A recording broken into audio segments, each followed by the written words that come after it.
Well, certainly not the ending that Bears fans were hoping for, and even Bears brass. Welcome into We Are Regal Radio's 3 and Out series, where we are breaking down the Bears post-mortem, which happened to be their regular season finale. And this one was another tough loss for the Bears, losing to their arch-rival Packers, 35-16. It's, I guess, a little bit of a silver lining, a little bit of positivity that the Bears are still going to be in the playoffs, as the Arizona Cardinals lost their game to the Los Angeles Rams. And no improvement over a season ago. The Bears will finish once again 8-8, but with the rules this season being the extra playoff team in each conference, they're able to sneak their way in, and I guess more so back their way in, to the playoffs, where they will face the Saints next weekend. And let's go ahead and just get started with our takeaways, because we got a long week ahead of us and a lot of things to discuss. And my first really big takeaway is the problem with the Bears really moving forward in these playoffs, and the problem being the defense. Defense hasn't been very good. Maybe against some of these bad teams, but they've really been just lackluster, I would say, since about the bye week. And that was, coincidentally, after the bye week is when they had one of their worst beats of the season to these Green Bay Packers up in Lambeau. We know what the Bears are offensively. We know the limitations that they have, but they have improved some. I mean, whether we want to agree with it or acknowledge it, the Bears have definitely improved some offensively. The running game is way more effective than it was pretty much at any point this year, except for maybe the early games. Mitch, you don't want to go crazy, but he had a nice month right before this Bears game where this Packers game, where he gave the Bears some points, gave them a chance to win. And, even though a lot of the same inefficiencies and problems with him were continuing to occur, the Bears, were putting up points. They were scoring, and things just seemed a little bit different. And certainly, like I said, there is a little bit of improvement, and the reshuffling of the offensive line helped. But make no mistake about it, this team is completely reliant on their best unit, which is their defense. It's really just that simple. The Bears' defense is the strength of this football team, and if they're ever going to win, let's say, a Super Bowl this year or probably in the near future, they've got to be led by their defensive unit. And you just look at where they're at right now, it's hard to imagine that they're going to be able to put together any type of run for the Bears to, even if the offense, let's say, could guarantee you 25 points a game.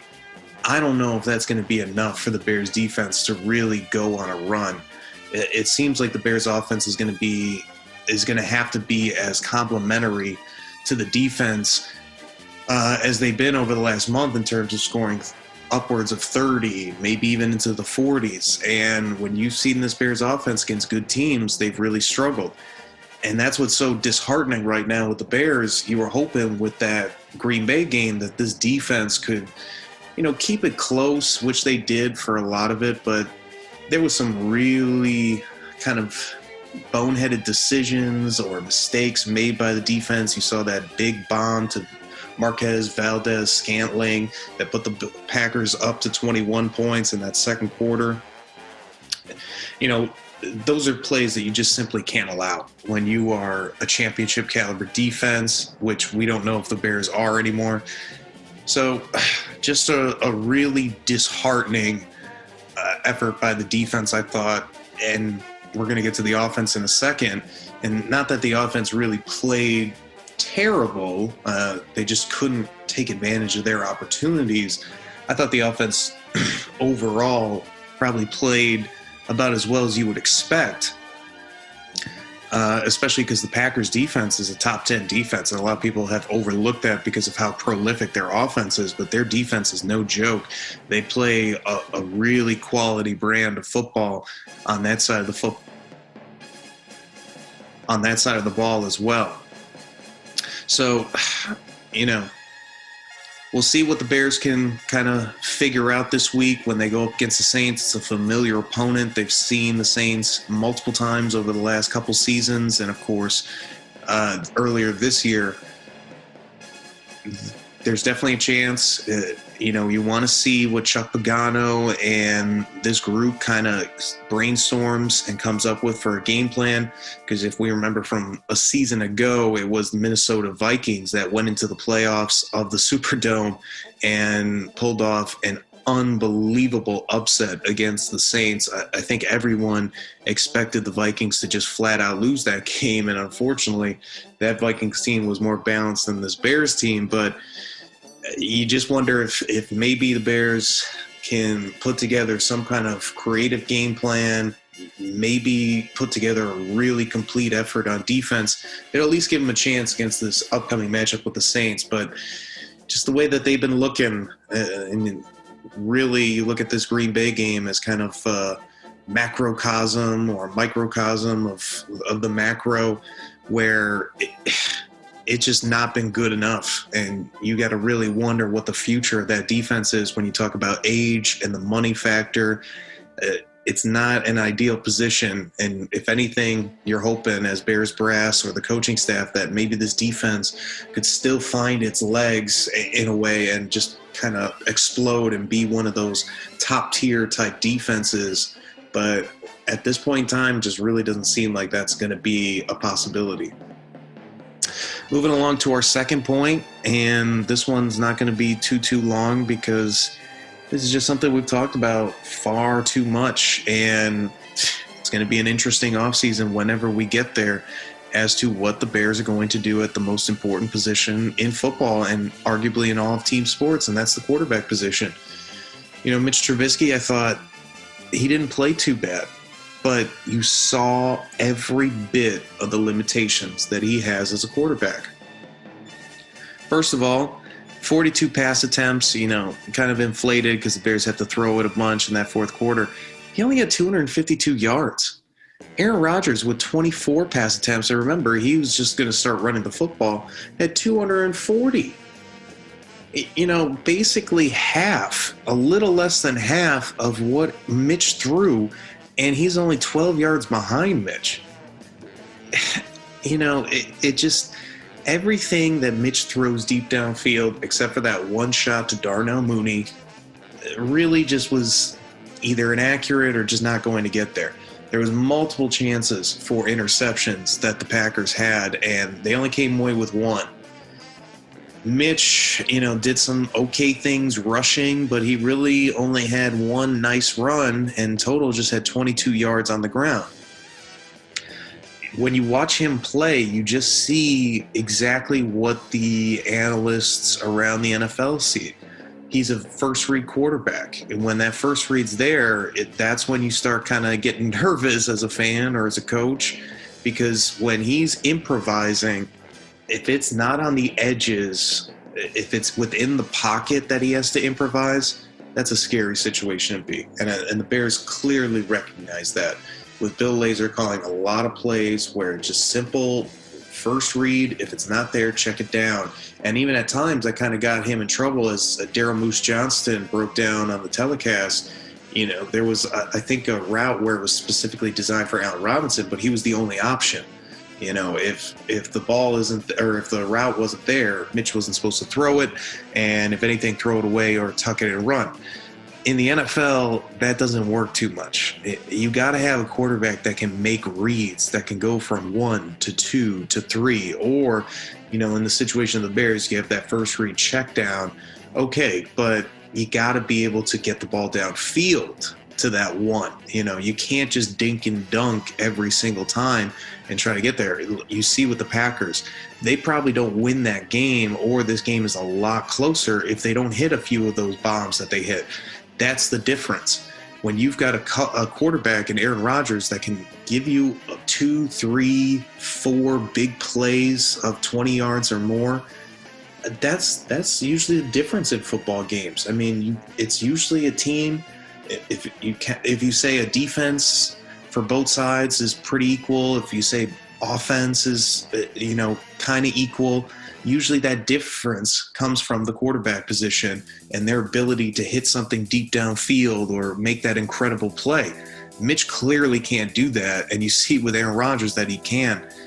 So, this idea, bring back Mitch, all that stuff, I think that's all fine and well, but you have to understand what you're really got with Mitch. Mitch is going to be able to handle teams that are pretty bad defensively or below average. Teams that are quality in terms of just their overall play, like, I don't know, let's look at a team like Tennessee. You think of running the football and defense. Well, their defense hasn't been great this year. Their offense, though, has really picked it up and played really well. Mitch can't really win the shootouts. He can't really win the defensive struggles. He is a guy that when the opportunities are there because the talent level or the scheme is bad, he can take advantage of those things. But when you're playing against a really good team like the Green Bay Packers with everything on the line, you see what he does. Not a horrible game, especially early on. It looked like he was comfortable and making solid reads and was accurate with the football, even if everything was short and underneath. You basically can only get 16 points, and a huge part of that is because the Bears just didn't execute in the red zone, and that, again, really falls on the quarterback. Sure, we can put some blame on Matt Nagy, and I'm perfectly fine with that. We can put some blame on Bill Lazor. I'm perfectly fine with that. But when you see routinely that the Bears are bad in the red zone, eventually it's coming down to players making plays on the field. And if Mitch is unable to deliver accurate passes, where there was a few times there was a would-be interception by the Packers where he just flat out threw it way behind Allen Robinson. He puts the ball on that front pylon. There's a chance that the Bears get a touchdown there. And had they scored any of the touchdowns, whether it was that fumble recovery, which we said in our 4th and goal series that the Bears needed a big-time special teams play, and they finally got one early in that game, but the offense couldn't take advantage. They couldn't do the thing that we also said that in our preview that the Bears need to do, and that's score points. And they just didn't do that. Only field goals besides one touchdown. That's just not going to get it done. It's not going to get it done in the playoffs, just not going to get it done against one of your division rivals that's a better team than you or division leader. You've got to be able to score points in this league. And a lot of times being able to score points is reflective of your quarterback. And our final takeaway is just how interesting, again, the Bears really are. And maybe not in a positive way, but coming into this Green Bay game, I think it was pretty obvious that the Bears had found a way to win and looked, good or solid doing so. I don't know if there's much talk about Ryan Pace or Matt Nagy not coming back next season. Had they had just earned a playoff spot and beaten Green Bay to do so, I think ownership would have been so smitten by that they would be automatically here. And maybe they are still going to be automatically here because the Bears are in the playoffs again. And under Matt Nagy, that's 2 out of 3 years. It's very hard to fire a coach when he's been to the playoffs 2 out of 3 years, even if this year, to me, doesn't really count, but it still counts.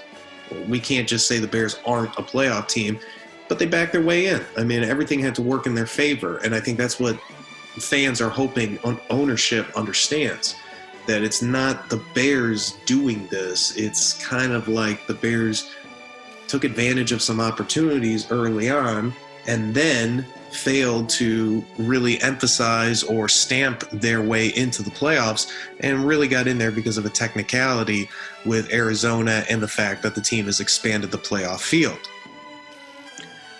So all that being said, now what does ownership do? There's no improvement regular season record-wise. 8-8 is the same as 2019, 8-8.